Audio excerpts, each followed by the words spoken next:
একের পর এক ড্রোন ও ক্ষেপণাস্ত্র হামলায় ইরানকে পরাস্ত করতে চাইলেও তেহরান যে দমবার পাত্র নয় তা তারা স্পষ্ট বুঝিয়ে দিয়েছে।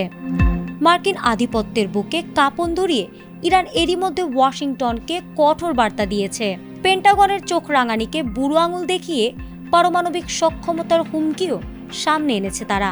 তবে কি সত্যি পারমাণবিক অস্ত্র বানানোর চূড়ান্ত সক্ষমতা অর্জন করে ফেলেছে ইরান?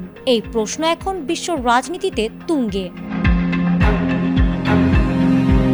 এরই মধ্যে কুয়েত ও কাতারের মার্কিন ঘাঁটিগুলোতে ইরানের Islamic revolutionary guard corps IRGC নজিরবিহীন তাণ্ডব চালিয়েছে।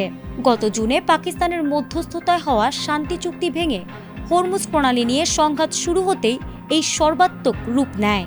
প্রথমে কুয়েতের ক্যাম্প দোহায় মার্কিন ল্যান্ড ফোর্সেসের গোলা বারুদের প্রধান ডিপো লক্ষ্য করে ঝাঁকে ঝাঁকে আত্মঘাতী শাহেদ ড্রোন আঘাত হানে। এরপরই আমেরিকার অন্যতম বড় অস্ত্রাগার ক্যাম্প আরিফজানের একটি বিশাল অংশ ক্ষেপণাস্ত্রের আঘাতে ধ্বংসস্তূপে পরিণত হয়।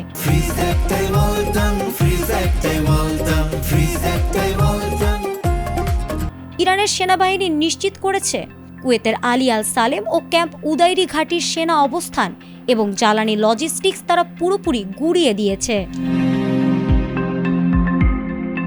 এখানেই শেষ নয়, কাতারে অবস্থিত মার্কিন সেন্ট্রাল কমান্ডের আঞ্চলিক সদর দপ্তর আল উদেইদ এয়ারবেসেও নিখুঁত ড্রোন হামলা চালিয়ে মার্কিন বিমান প্রতিরক্ষার রাডারগুলো অকেজো করে দেওয়া হয়েছে। মধ্যপ্রাচ্য জুড়ে ইরানের এমন একের পর এক বিধ্বংসী হামলায় মার্কিন প্রশাসন পুরোপুরি নাস্তানাবুদ।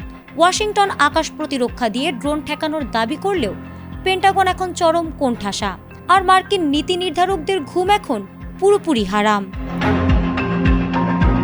ফারহানা হক, ATN বাংলা।